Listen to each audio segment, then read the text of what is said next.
fuego. En la actualidad se sabe que el hombre descubrió el fuego hace 790.000 años, a pesar de que investigaciones anteriores decían que el Homo erectus había aprendido a manipular y usar el fuego, pero no se sabía si verdaderamente podía crearlo o lo tomaba de otros sitios, por ejemplo, fenómenos naturales. Todas las investigaciones realizadas y los conocimientos que se tienen sobre el fuego se basan en el descubrimiento de restos fósiles.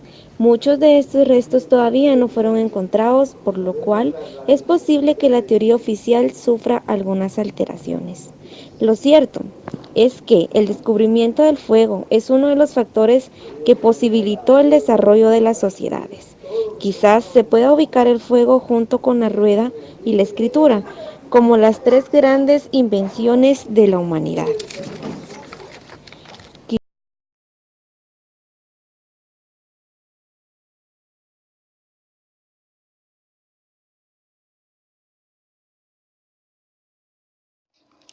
Platón ha sido uno de los filósofos que mayor influjo ha tenido en la historia del pensamiento y que mayor reflejo ha ejercitado sobre la concepción acerca de la realidad matemática. Fue el gran inspirador de casi toda la actividad matemática de su época, siendo uno de los hombres más sabios de su tiempo. Platón no era propiamente matemático, pero su entusiasmo por las matemáticas y su creencia en la importancia que esta ciencia tenía como prepautética de la filosofía y la educación y estructuración de la juventud, en el entendimiento del cosmos y la formación del hombre de Estado, hizo que se convirtiera en un insigne artífice de matemáticos, sabiéndose de sus discípulos y amigos casi toda la ingente producción matemática de su época. La teoría de Flogisto fue sustituida rápidamente por el visión del oxígeno del aire combinada de los elementos de componentes de sustancias combustibles, formando oxígeno de dichos elementos. Lawson utilizó la balanza de laboratorio para dar apoyo cuantitativo. Su trabajo definió los elementos como sustancias que no pueden ser descompuestas por medio de químicos preparados del camino para aceptar la ley de constitución de la masa. Con el primer químico moderno, describió de la imagen, de hecho, fue el que quien supuso la primera sílaba, que su obra se desechaba la teoría de cuatro elementos, porque la química dejará de estar en servicio a medicina o la alquimia elevará a la categoría de la ciencia. Otros padres de la química fueron los franceses Anton Love, Joseph Love Prost, el británico John Lawton y el sueco John Jacob von Schwell, y asentó las bases de la química moderna, establece la ley de la condensación. Bueno, pues a continuación yo les voy a hablar sobre el año 1535. Es donde surge la llegada de la metalurgia a Mesoamérica. Cabe destacar que comienza con ciertos metales en el periodo mesoamericano, tal como el oro, la plata y el bronce. Otros metales fueron extraídos y se comenzaron a trabajar en la colonización.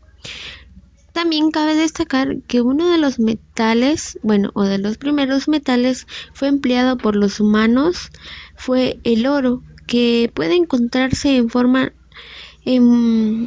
formativa, por lo que necesita transformarse químicamente. La minería y el trabajo de los minerales se tiene la creencia que tuvieron su influencia de culturas mesoamericanas provenientes del sur. Y uno de estos autores fueron los romanos y los griegos.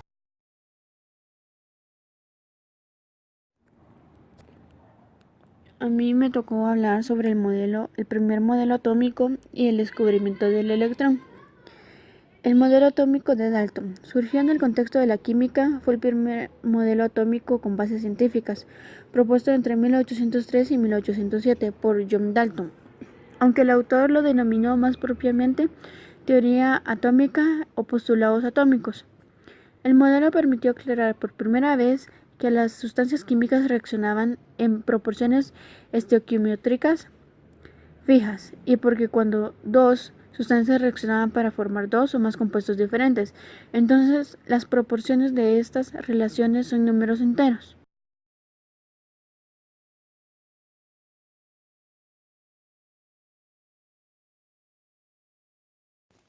El modelo atómico de Rutherford trajo un avance muy importante respecto al primer modelo atómico que había planteado Thomson, pero, como aquel, encontró desde el mismo momento de ser formulado importantes dificultades. Nos referimos aquí a una de ellas, la dificultad para entender la estabilidad del núcleo del átomo. En 1913, Moseley había enunciado una ley empírica que establece una relación sistemática entre la longitud de onda de rayos X emitidos por distintos átomos y su número atómico, Z. Esta ley apoya la hipótesis de la existencia de partículas con carga positiva en el núcleo de los átomos. En 1918, un año antes de plantear su modelo, Rutherford consideró expresamente dichas partículas. Había comprobado que al disparar las partículas alfa contra gas de nitrógeno, sus detectores de centello muestran los mismos signos que los núcleos de hidrógeno, y dedujo que esos núcleos de hidrógeno procedían dentro de los núcleos de nitrógeno. Concluyó que el núcleo de hidrógeno era una nueva partícula fundamental con carga positiva. Hola compañeros, yo les voy a hablar sobre los clorofluorocarbonos. Son derivados de los hidrocarburos saturados obtenidos mediante la sustitución de átomos de hidrógeno por átomos de flúor o cloro principalmente.